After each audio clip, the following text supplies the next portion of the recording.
वैष्णव धर्म, जिसमें भगवान विष्णु के बारे में जानेंगे। और एक जो हमारा है वो है क्या, इस्लाम धर्म। कहने का मतलब जो मुस्लिम लोग होते हैं उनके बारे में जानेंगे। तो वो भी भाई मुस्लिम जो है वो भी बहुत प्यार से समझेगा, उनके बारे में चर्चा होगा। तो 2 टॉपिक्स जो हमारा बच गया था, जो लिखे थे क्या, 8, 9, 10, 11 और 12। तो हमने 9 और 10 छोड़ दिया था। तो 9 में हमारा था वैष्णव धर्म और 10 में हमारा था क्या, इस्लाम धर्म। तो आज बहुत ही ताबड़तोड़ अंदाज़ बैटिंग करेंगे, बहुत प्यार से समझ में आएगा। तो ध्यान दीजिएगा। पहले वीडियो को ज़्यादा शेयर कीजिए और लाइक कीजिए, तभी मज़ा आएगा, नहीं तो मज़ा नहीं आएगा बिल्कुल।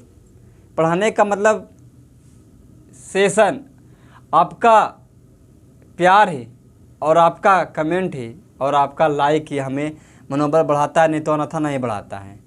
आप प्यार दीजिए, एक बार तो कर रहे हैं, सिर्फ एक बार मनोबल का बढ़ाइए। कसम से कहते हैं कि जीएस में आग लगा देंगे कि तुम सिर्फ सपने में सोचता होगा कि वन लाइनर सिर्फ रटा जाता है, लेकिन ऐसा मेरे पास सिर्फ कहानी बनता है कि किस तरह से इसे एक बार में उड़ाकर रिफॉर्म कर देता है। तो भी सर ध्यान देना। तो हमारा जो लूसेंट का रिफॉर्म तो हो ही रहा है, और साथ ही दोस्तों मैंने आप लोगों के लिए एक ऑफ़र दिया है।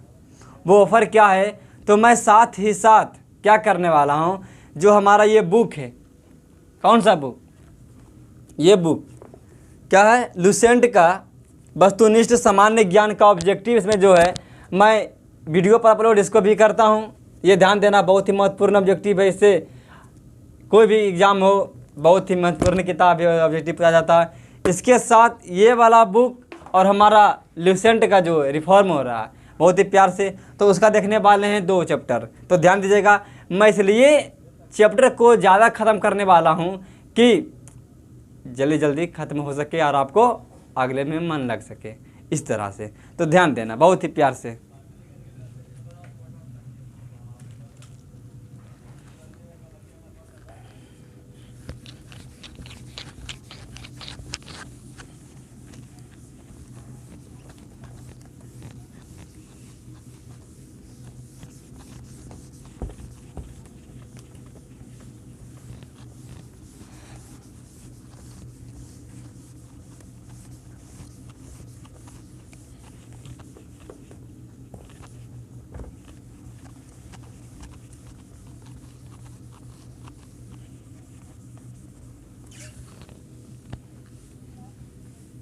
हेडिंग लगाना, वैष्णव धर्म।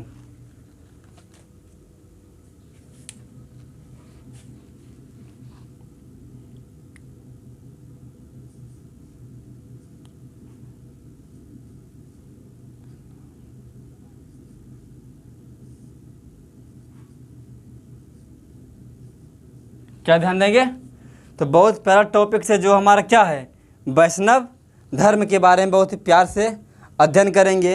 और वैष्णव धर्म को ही दोस्तों क्या बोलते हैं, इसी को ही बोलते हैं क्या, एक नाम दिया जाता है और भगवत धर्म। मुझे जो आता है मैं आप लोगों के बीच कैटेगराइज करता हूँ।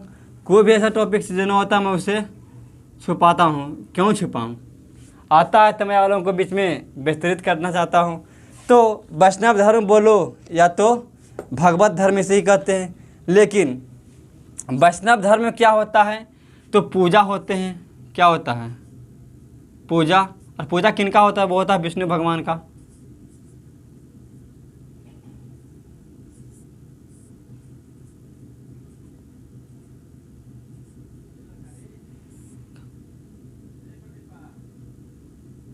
कौन से भगवान होते हैं, तो वो हमारा होते हैं विष्णु भगवान की पूजा होती है। किस में, वैष्णव धर्म में।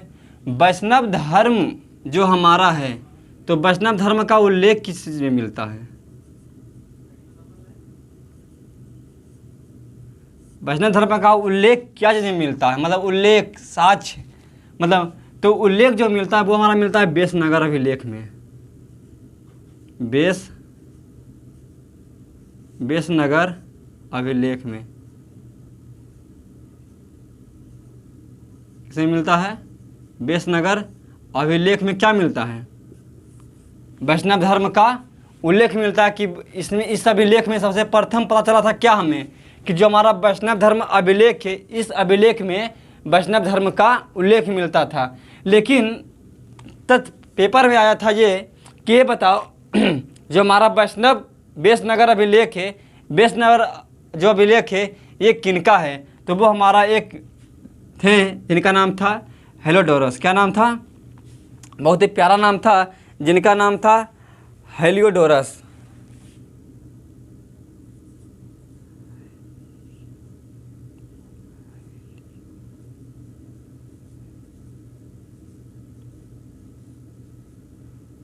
हेलियोडोरस एक वैज्ञानिक थे जिनका इन्हीं का ये अभिलेख था, जिनका क्या नाम था? बेसनगर अभिलेख किनका था? हेलियोडोरस का बेसनगर अभिलेख था। और बेसनगर अभिलेख में हमारा वैष्णव धर्म का उल्लेख मिलता है। लेकिन वैष्णव धर्म का जो हमारा प्रारंभिक जानकारी कहाँ से मिलता है?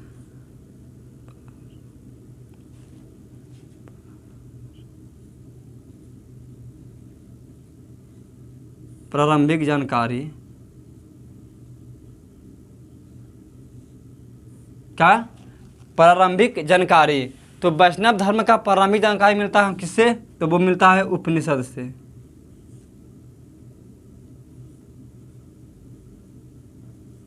किससे मिलता है? उपनिषद से। और उपनिषद की संख्या कितनी होती है? तो वो होती है, आपको लोग बताए थे 108। ठीक है, 108। और 108 से 0 हटा दो तो हो जाता है 18। और 18 हमारा होता है क्या? पुराण। ये भी याद करना बहुत प्यारा कंसेप्ट के साथ।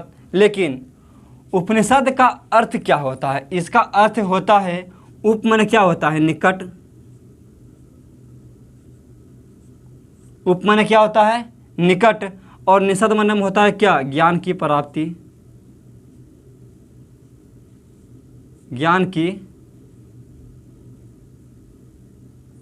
की प्राप्ति मतलब उपनिषद कहता है कि जो गुरु के पास बैठकर जो ज्ञान की प्राप्ति करता है उसे क्या कहते हैं दोस्तों? तो उसे कहते हैं उपनिषद। उपनिषद का अर्थ ही होता है क्या? उपनिषद का अर्थ ही होता है निकट बैठकर ज्ञान की प्राप्ति करना ही उपनिषद कहलाता है। उपनिषद की संख्या होता है कितना? 108। और 108 से 0 हटा देते हैं तो वो हो जाता है 18। और 18 हमारा होता है पुराण। बहुत बढ़िया। और उपनिषद में सबसे प्राचीन उपनिषद कौन होता है?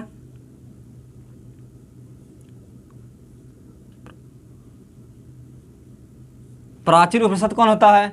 तो वो हमारा प्राचीन होता है कौन? सबको पता है। सॉरी, ध्यान देना, प्राचीन क्वेश्चन लिखते हैं।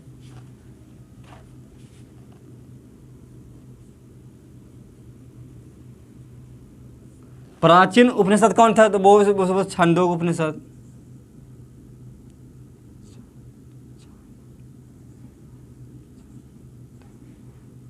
क्या था?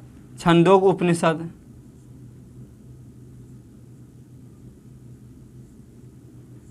छंदोग उपनिषद जो हमारा था ये क्या था? प्राचीन उपनिषद। और हमारा पुराण में कौन है प्राचीन? तो पुराण में हमारा प्राचीन है कौन? मत्स्य पुराण।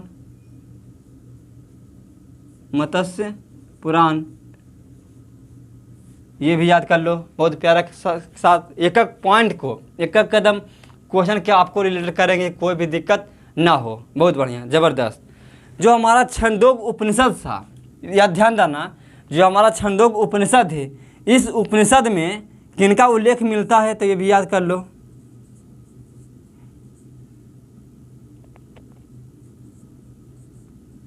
इनमें उल्लेख मिलता है किसका? कृष्ण भगवान का।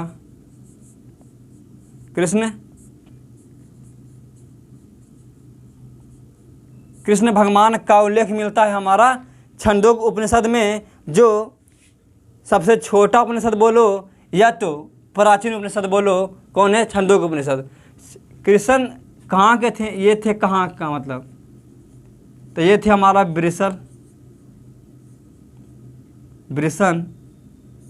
ब्रिसल कबीले के थे।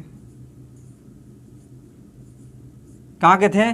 ब्रिसल कबीले के थे। ये भी आपको दिल और दिमाग में छप गया होगा। बहुत बढ़िया। ध्यान देना। आगे ध्यान देना, जो हमारा क्या था, जो कृष्ण भगवान का उल्लेख मिलता किस में, छंदों उपनिषद में। यहाँ और जो एक रहते थे कहाँ के, सॉरी हाँ ब्रिसल लिखना, क्या लिखना, ब्रिसल, ब्रिसल का उल्लेख थे, कहाँ के थे ये, जो हमारा कृष्ण भगवान थे ब्रिसल कबीले के थे। तो इतने बात आपको दिल और दिमाग में छप गया है, बहुत बढ़िया। और यहीं पर ध्यान देना, जिस तरह से जो हमारा तिरंगा है, तो तिरंगा में क्या होता है, चक्र, चिन्ह चक्र जो होता है हमारा सत्यमेव जयते जो होता है, तो उसमें तिलियाँ कितनी होती है, 24 होता है। जो हमारा चक्र होता है सत्यमेव जयते जो हमारे झंडे में जो चक्र लगा होता है उसमें तिलियाँ होती है 24। लेकिन सुदर्शन जो हमारे भगवान विष्णु थे, तो भगवान विष्णु का एक सुदर्शन चक्र था, तो सुदर्शन चक्र में 6 तिलियाँ थी। कितनी, सुदर्शन लिखना,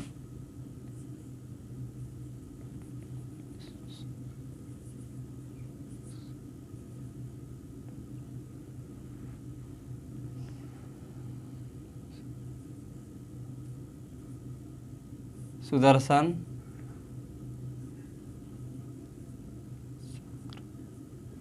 सुदर्शन क्या था, सुदर्शन चक्र था, बहुत ही प्यारा नाम था। सुदर्शन चक्र में 6 कितनी तिलियाँ थी, 6 तिलियाँ था, ये भी लिखना, सॉरी सुदर्शन चक्र, सुदर्शन को इस तरह लिखना, सुदर्शन चक्र में कितनी तिलियाँ थी, 6।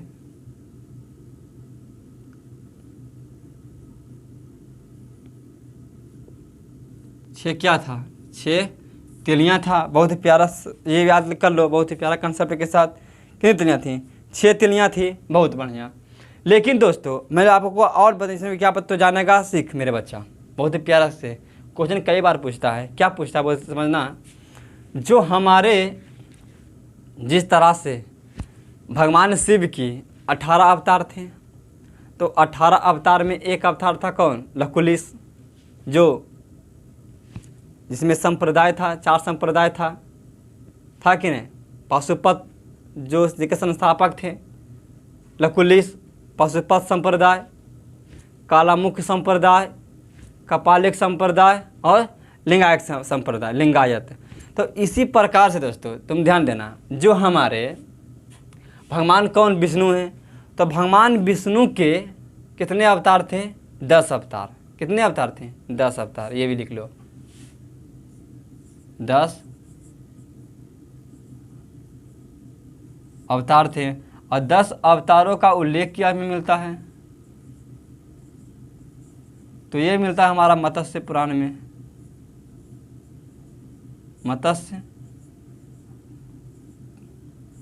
मत्स्य पुराण में। और यहाँ पे लिखना, और एक पॉइंट का लिखना, जो अंतिम अवतार थे, अंतिम अवतार का नाम था क्या, बहुत ही प्यारा नाम है, कल्कि। क्या नाम है, कल्कि। ये भी याद कर लो, नोट कर लेना, बहुत ही प्यारा कंसेप्ट के साथ। ये भी क्वेश्चन पूछा जाता है कई बार। तो मैं आपको धर्म के बारे में रिलेट कर रहा हूँ, वैष्णव धर्म के बारे में क्या देखा, एक बार रिविजन मारते हैं। वैष्णव धर्म को ही भगवत धर्म कहते हैं, बहुत बढ़िया। वैष्णव धर्म का उल्लेख मिलता है हमको किस में, नोट करना, सीखना, मेरे बातों को आप जुड़ जाइए और हमारे लेक्चर पर ध्यान देना। जो हमारे वैष्णव धर्म का जो उल्लेख मिलता है वो मिलता है बेसनगर अभिलेख में। और बेसनगर अभिलेख राजा होता है किसका, हेलियोडोरस का होता है। लेकिन दोस्तों वैष्णव धर्म का प्रारंभिक जानकारी, शुरुआत में जानकारी मिलता है किससे, उपनिषद से।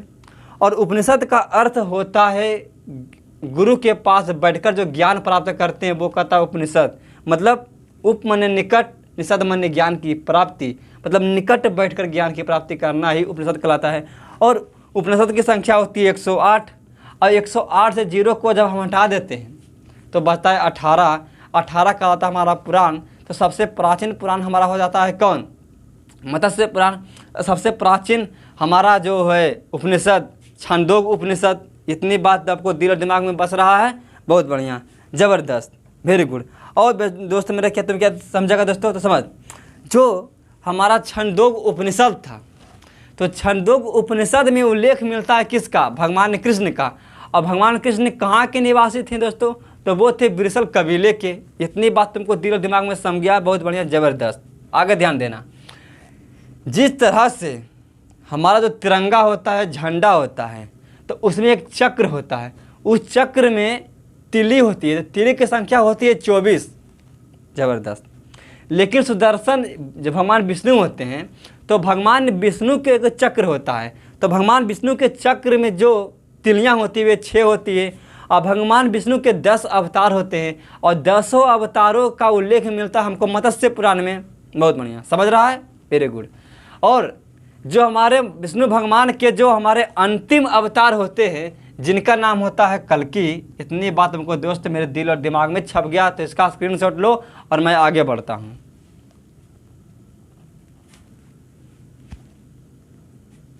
आगे मेरे दोस्तों समझना बहुत ही प्यारा कंसेप्ट के साथ, बहुत ही दिल से।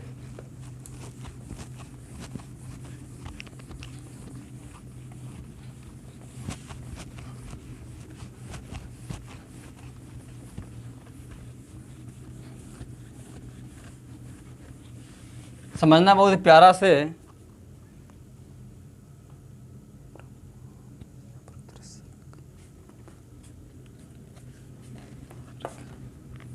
अब जानते हैं क्या इसमें होता है? प्रमुख संप्रदाय, प्रमुख संप्रदाय और मत एवं आचार्य। कौन होते हैं? आचार्य, मतलब जो निर्माण करते थे। तो एक तरफ लिखना क्या? संप्रदाय,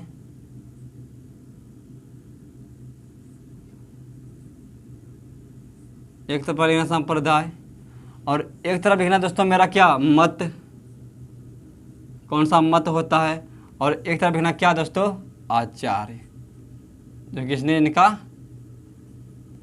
मतलब निर्माण किए थे। तो मेरे दिल और दिमाग में समझना बहुत ही प्यारा, प्यार से। जो हमारा शुरू में आता है क्या? शुरू में आता है जो हमारा विष्णु वैष्णव संप्रदाय। क्या आता है? वैष्णव संप्रदाय।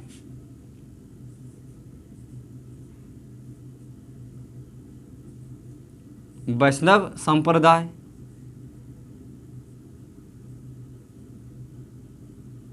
वैष्णव संप्रदाय पहले लिख देते हैं। और ये कंसेप्ट किसी को याद नहीं रहता है, मेरे बच्चा भुलाता है। लेकिन मैं इस तरह से बताऊंगा आपको, दिल और दिमाग में एक बार में छपवा दूंगा कि जिस तरह से गोली का बंदूक निकलता है इतनी स्पीड में, उतनी स्पीड से तुम्हारा ये मत, आचार्य और क्या बोलता है संप्रदाय आपके होठों से निकलेगा। किस तरह? तो एक बार लिख देने दो, उसके बाद मैं ट्रिक के साथ बताता हूँ रिफॉर्म कर कर कि आपको बाकी रूप से याद रहेगा। तो समझना, जो हमारा वैष्णव संप्रदाय था वो कौन था? विशिष्टाचार।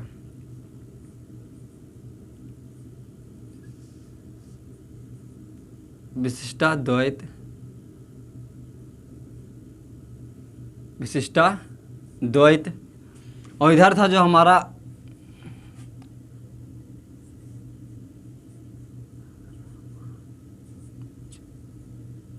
रामानुज। ये था कौन? पहला। दूसरा जो हमारा कौन होता है? दूसरा हमारा था ब्रह्मा।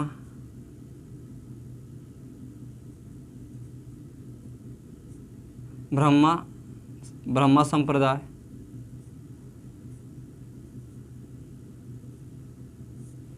ब्रह्मा संप्रदाय मतलब द्वैत संप्रदाय,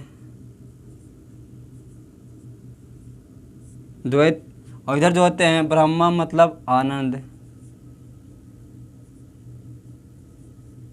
आनंद तीर्थ, आनंद तीर्थ या माधवाचार्य। क्या बोलते हैं? माधवाचार्य। याद करवाएंगे, ध्यान रखना है बहुत ही आनंद प्यार से। तीसरा हमारा जो आता है रुद्र संप्रदाय। और रुद्र संप्रदाय में क्या होता है? बहुत ही प्यारा नाम है, शुद्धाद्वैत, शुद्धाद्वैत और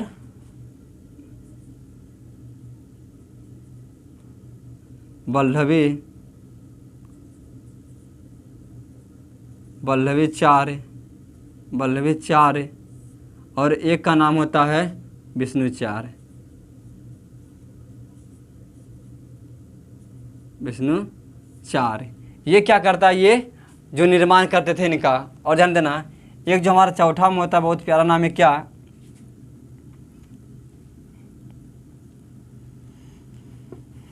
सनक संप्रदाय। सनक संप्रदाय, और सनक संप्रदाय में द्वैताद्वैत कौन होते हैं, द्वैताद्वैत।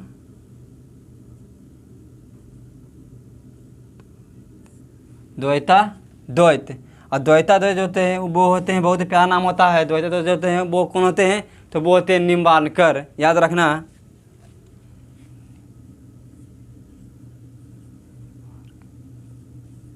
इस संप्रदाय कौन, वो जो स्थापना करते हैं, जिनका नाम होता है क्या, ये होता है, ये सब क्या है, मत है, ये सब संप्रदाय है।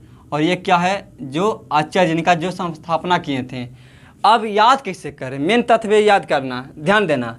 वैष्णव धर्म क्या होता है, वैष्णव धर्म। तो वैष्णव धर्म यहाँ रामानुज, तो राम भगवान जो होते हैं, राम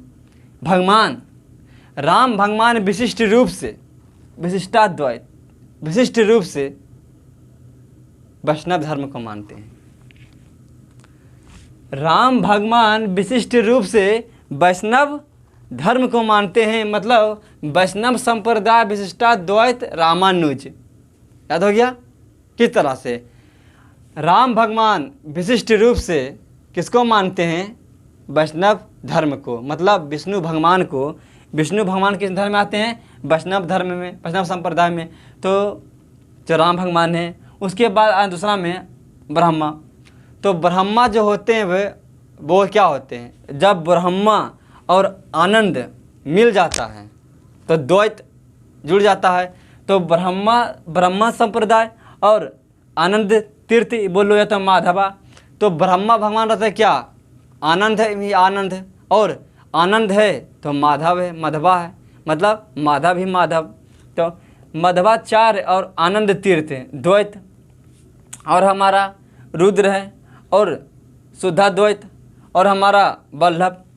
जब हम मंदिर जाते हैं तो वहाँ पर बल्ब नहीं जलता है, तो हम जाते हैं तो गिर बजड़ जाते हैं। तो गिर बजड़ जाने का मतलब क्या होता है, बल्ब को बार देते हैं, बल्ब को बारते हैं तो सब भगवान, शिव भगवान शुद्ध रूप से जनाई देते हैं, हमको दिखाई देते हैं, शुद्ध रूप से दिखाई देते हैं। तो बल्ब को बारते हैं, शुद्ध रूप से भगवान शिव दिखाई देते हैं। तो मतलब वल्लभाचार्य शुद्ध रूप से शुद्धाद्वैत, और हमारा रुद्र एक संप्रदाय है, जिसमें रुद्र संप्रदाय मत क्या होता है, शुद्ध रूप से भगवान शिव शुद्ध रूप से बल्ब को बारते हैं तो दिखाई देता है, मतलब वल्लभाचार्य। ठीक, वेरी गुड। सनक द्वैताद्वैत निम्बालकर, ये समझना। नीम का पेड़ था और हम दतुन कर रहे थे, द्वैताद्वैत मतलब दतुन कर रहे थे, और नीम के पेड़ दतुन करते करते हम गए सनक। अब सनक गए तो नीम के पेड़ निम्बान कर द्वैताद्वैत दतमन कर रहे थे, द्वैत कर रहे थे, और सनक जाते हैं कि रे हमारा भैंसिया खोल के कितने लोग चल गया। समझ रहा है, सिर्फ समझाने के लिए तत्पर मैं ये बता रहा हूँ कि जो निम्बानकर था वो द्वैताद्वैत और सनक जाते हैं। इतनी समझ में आ गया, वेरी गुड। और एक आद्य करना बहुत ही प्यारा है, जिसका नाम होता है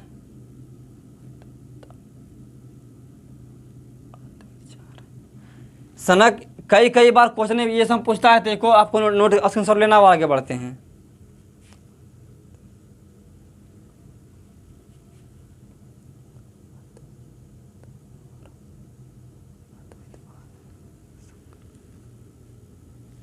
यहीं पर एक और मैं बताना चाहता हूँ, कई बार पूछा था, क्वेश्चन पेपर में आता है कि अद्वैतवाद क्या,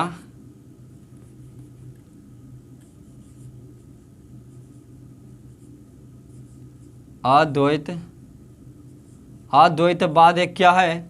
अद्वैतवाद एक मत है और इनके आचार्य कौन होते थे? जिनका नाम होता है शंकराचार्य।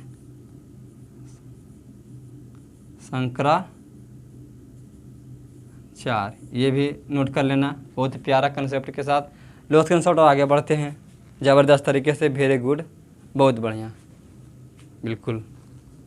इस प्रकार हमारा क्या होता है, इस प्रकार हम कह सकते हैं कि हमारा एक टॉपिक ख़त्म होता है जिनका नाम होता है वैष्णव धर्म। अब ध्यान देते हैं हम किस पर, मेन रूप से इस्लाम धर्म के बारे में जानते हैं। अब जानते हैं हम मोहम्मद साहब के बारे में। दोस्तों, जो मुस्लिम लोग हैं वो भी बच्चा मेरे इत्मीनान से और प्यार से समझना कि मुस्लिम लोगों के बारे में मोहम्मद साहब ने क्या क्या तथ्य कंडीशन निकालने थे, तो समझना बहुत ही प्यारा से हैं। इसको मिटाते हैं, ले लो स्क्रीनशॉट, समझना।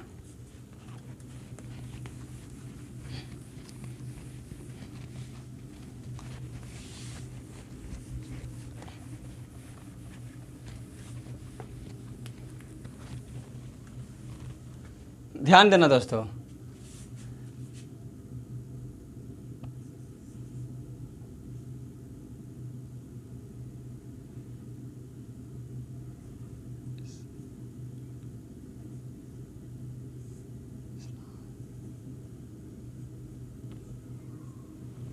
बहुत ही प्यारा कंसेप्ट के साथ क्या पे ध्यान देंगे अब हम, इस्लाम धर्म के बारे में। तो समझना, जो हमारा इस्लाम धर्म है, क्या है? इस्लाम धर्म। तो इस्लाम धर्म के नोट करना, इस्लाम धर्म के कौन आते हैं? संस्थापक कौन होते हैं? बहुत ही प्यारा। तो इन इस्लाम धर्म के जो संस्थापक होते हैं इनका क्या नाम होता है? इनका नाम होता है हजरत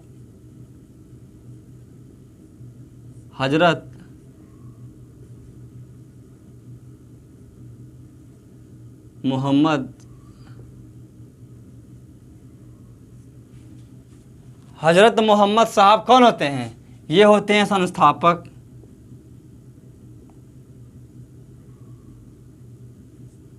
जैसे आपको मैं बताया था क्या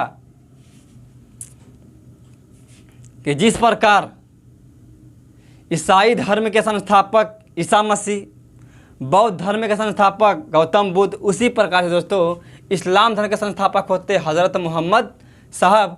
और इनका जन्म कब होता है? तो याद कर लेना, इनका जन्म होता है 570 ईस्वी में। और वो कहाँ होता है? वो होता है मक्का में। कहाँ होता है? मक्का में इनका क्या होता है? जन्म होता है 570 ईस्वी में। और ध्यान देना, इनके पिताजी का क्या नाम था? इनके पिताजी का नाम था अब्दुल्ला। अब्दुल्ला। और इनकी माता का नाम क्या था?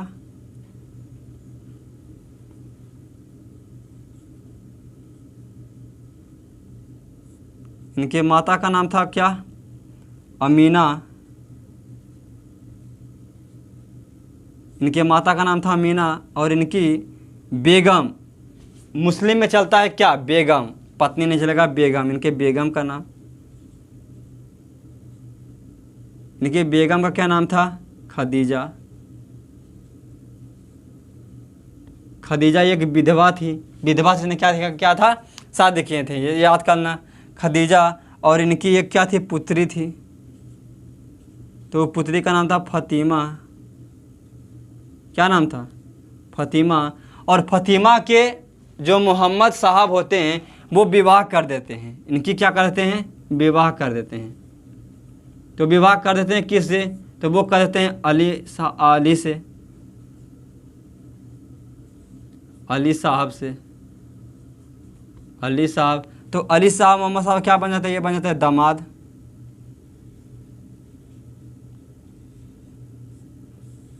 इतनी बात समझ में आ गया?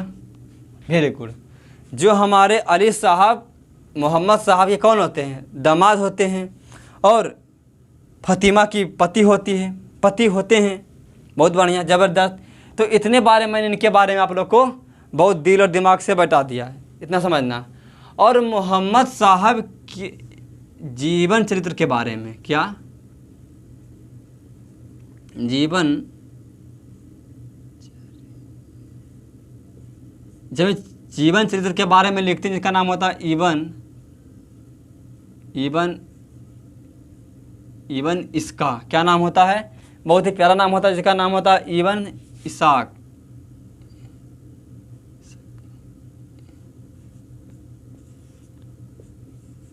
ये जो नाम बंदा, ये जो नाम सुन रहे हैं आप, इबन इसाक, क्या नाम होता है, सॉरी, इबन इसाक जो होते हैं, जो मोहम्मद साहब के जीवन चरित्र के बारे में लिखते हैं। इतने बार आपको दिल और दिमाग में बस गया, बहुत बढ़िया।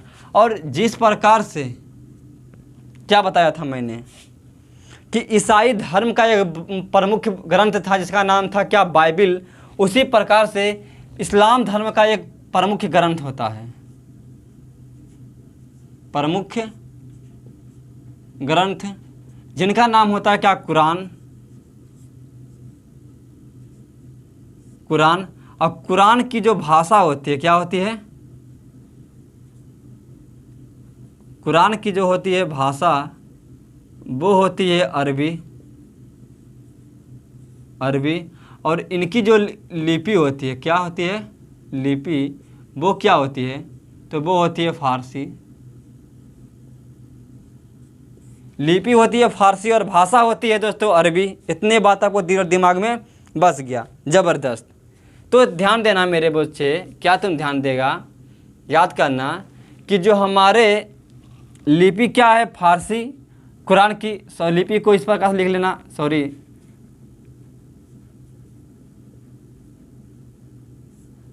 लिपि फारसी और हमारा कुरान की भाषा क्या है, भाषा है अरबी और लिपि है फारसी।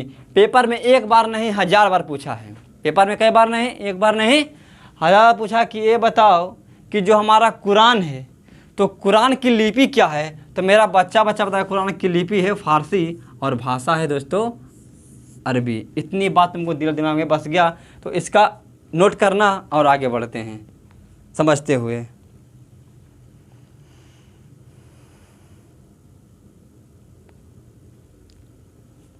तो मेरे बच्चा समझ बहुत प्यार से, एक डेट होता है जिसका नाम होता है 610 ईस्वी।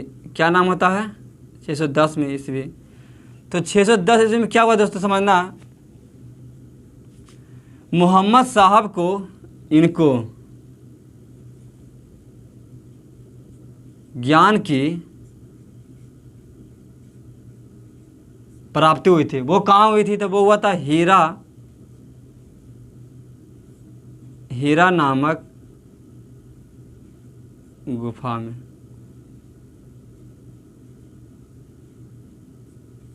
हीरा नामक गुफा में क्या हुआ था, तो ज्ञान की प्राप्ति हुई थी। बहुत बढ़िया, ज़बरदस्त से तुम सीख रहा मेरा बच्चा, बहुत बढ़िया। ये एक कंडीशन ये था। दूसरा तथ्य का बात क्या था वो भी तुम समझ मेरे बच्चा बहुत ही प्यार से। तो यहाँ पर मैं बताना चाहता हूँ, बहुत ही प्यार से समझना। एक 610 समझ लिया, अब था एक 622 ईस्वी। तो 622 ईस्वी में क्या हुआ, बहुत ही प्यारा तत्व है। एक बार नहीं क्वेश्चन आईएएस में पूछा गया था कि 622 ईस्वी में ही हिजरी संवत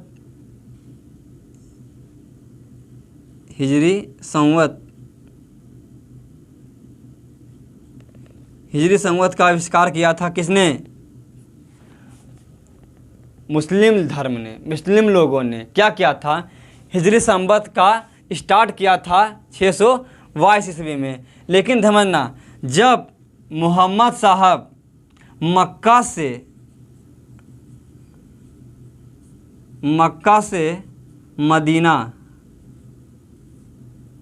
मदीना की क्या कर रहे थे, यात्रा कर रहे थे। क्या कर रहे थे, मक्का से मदीना की यात्रा कर रहे थे 622 ईस्वी में। तब मोहम्मद साहब ने हिजरी संवत का स्टार्टिंग किए थे, शुरुआत किए थे। मतलब हिजरी संवत का शुरुआत कब हुआ था, तो वो हमारा हुआ था 622 ईस्वी में हिजरी संवत का, जब मक्का से मदीना की यात्रा जा रहे थे। लेकिन अब समझना, 10 साल के बाद मतलब 632 ईस्वी में, 632 ईस्वी में मोहम्मद साहब की क्या हो जाती है? मृत्यु हो जाती है। मोहम्मद की हो जाती है? मोहम्मद साहब की क्या हो जाती है? साहब की मृत्यु हो जाती है। तो 632 में जब मोहम्मद साहब की मृत्यु हो जाती है तो मोहम्मद साहब का उत्तराधिकारी कौन होता है?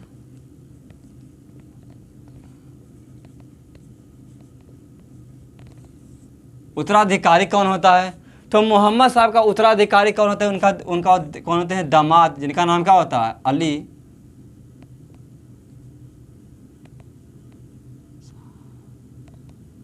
कौन होते हैं? अली साहब। कौन होते हैं? अली साहब।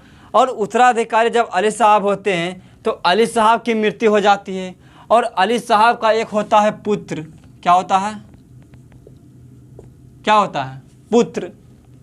कहने का मतलब हुआ सन, जो हमारा पुत्र, जिनका नाम होता है हुसैन। क्या नाम होता है? हुसैन कौन होता है? तो हुसैन होते हैं क्या? अली के बेटे। तो हुसैन के भी क्या हो जाती है? मृत्यु हो जाती है। इस प्रकार तो जब हमारा मोहम्मद साहब की जब मृत्यु हो जाती है तो हमारा इस्लाम धर्म 2 वर्गों में बंट जाता है दोस्तों। तो समझना, पहले इसका स्क्रीनशॉट ले लो और आगे बढ़ते हैं। इस प्रकार से तुम समझेगा मेरे बच्चे, समझना।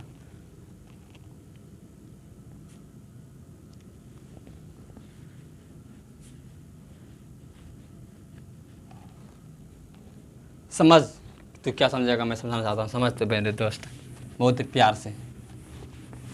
जब मोहम्मद साहब की मृत्यु हो जाती है 632 ईस्वी में, तो उसके बाद जो हमारे अली की भी मृत्यु हो जाती है और उसके बेटे हुसैन के भी। जो हुसैन कौन होता है? तो हुसैन होता है अली साहब के बेटा और फ़ातिमा का बेटा। तो जो हमारा इस्लाम धर्म था, मृत्यु होने के बाद 2 वर्गों में एक बढ़ जाता है। किस में? एक बढ़ जाता है हमारा, एक सुन्नी में बढ़ जाता है और एक प्यारा बहुत कंसेप्ट वाला बात क्या है? शिया और सुन्नी। क्या बोलते हैं? समझना मेरे दोस्त। जो हमारा शक संवत था, हिजरी संवत, जब जा रहे थे तत्पर मक्का से मदीना के तरफ, तो इस प्रकार हिजरी संवत ने मुस्लिम धर्म लोगों ने स्टार्ट कर दिया था। बहुत बढ़िया। लेकिन जब 632 ईस्वी में क्या हो जाता है? मोहम्मद साहब की मृत्यु हो जाती है। तो मोहम्मद साहब की मृत्यु होने से क्या होता है? जो हमारा इस्लाम धर्म पर परफेक्ट प्रभाव पड़ता है। तो ये 2 भागों में बढ़ जाता है। एक बढ़ जाता है शिया में बढ़ जाता है और एक बढ़ जाता है किसमें? सुन्नी में। किसमें बढ़ जाता है? एक बढ़ जाता है हमारा शिया में और एक सुन्नी में। तो कहने का तात्पर्य ये है हमारा, समझना मेरे बच्चे दोस्त बच्चे से, कि जो शिया होता है इसमें अली साहब के शिक्षाओं पर विश्वास करता है। मतलब समझना, इसमें क्या होता है? जो हमारे कौन होते हैं? अली साहब के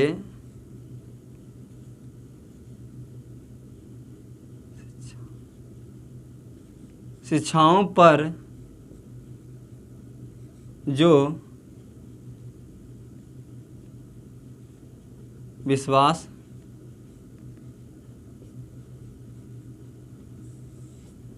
करता था। जो अली साहब के शिक्षाओं पर जो विश्वास करता था उसे बोलते थे शिया। और इंदर था ना, इसको क्या सुन्नी किसे बोलते थे? जो हमारे मोहम्मद साहब कौन थे?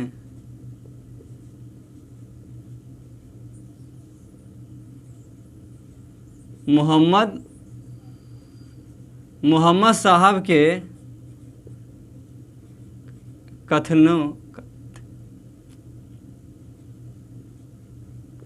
कथनों एवं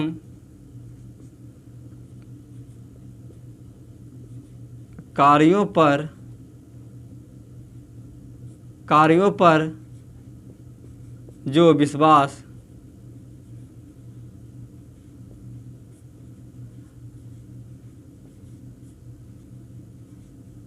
करते थे, वो क्या कहते थे?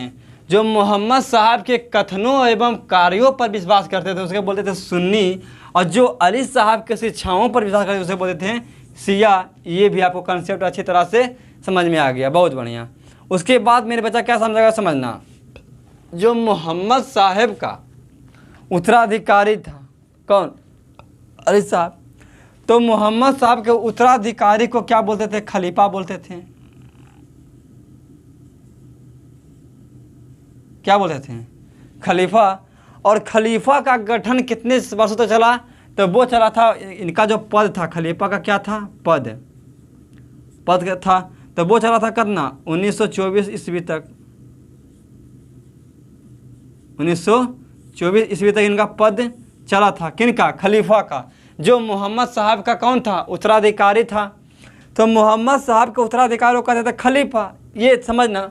और खलीफा का जो पद चला था वो 1924 ईस्वी तक चला था, बहुत बढ़िया, ज़बरदस्त। लेकिन दोस्तों जो खलीफा का पद चला था 1924 ईस्वी तक, ये बात तो समझ में आ गया, लेकिन खलीफा को पद को नष्ट किसने कर दिया था, तो एक तुर्की का शासक था। कौन था, तुर्की का शासक, जिसका नाम था क्या, बहुत प्यारा, मुस्तफ़ा कलाम पाशा। इसका पद को क्या कर दिया था, समाप्त कर दिया था। क्या कर दिया था, समाप्त कर दिया। कौन, तुर्की का शासक था, तुर्की का शासक, जिसका नाम था मुस्तफ़ा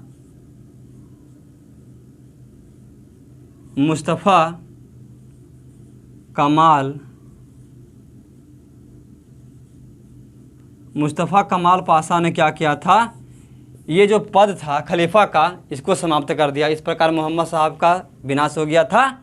सॉरी, ध्यान देना, इस प्रकार से मोहम्मद साहब हमारा विनाश हो गया था। इस प्रकार से दोस्तों वैष्णव धर्म, इस्लाम धर्म समाप्त होता है। तो इसका स्क्रीनशॉट लेना और आगे बढ़ता हूँ।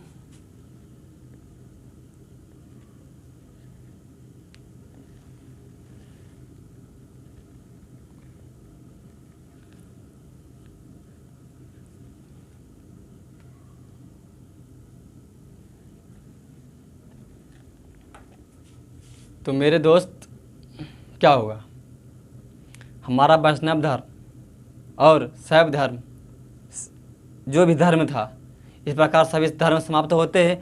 अब हम ताबड़तोड़ अंदाज में बहुत ही तरीके से अब हेलते हैं किस में, जो हमारा अब पढ़ेंगे कल बार, बहुत ताबड़तोड़ अंदाज में पढ़ेंगे क्या, बिंदुसार के बारे में।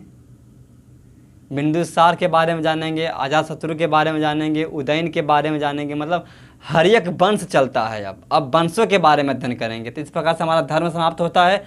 आप रिवीजन कीजिएगा और मैं चैप्टर बाय चैप्टर ऑब्जेक्टिव भी दूंगा। इसी प्रकार से दोस्तों दोनों मिलकर आतंक फैलाते हैं बरबीघा में। ठीक है दोस्तों, बेस्ट ऑफ लक, जय हिंद, जय भारत, वंदे मातरम। इसका स्क्रीनशॉट लेना और बहुत प्यार से रिवीजन करना, यही मेरा कंसेप्ट है। ज़बरदस्त, बिल्कुल ज़बरदस्त, वेरी गुड।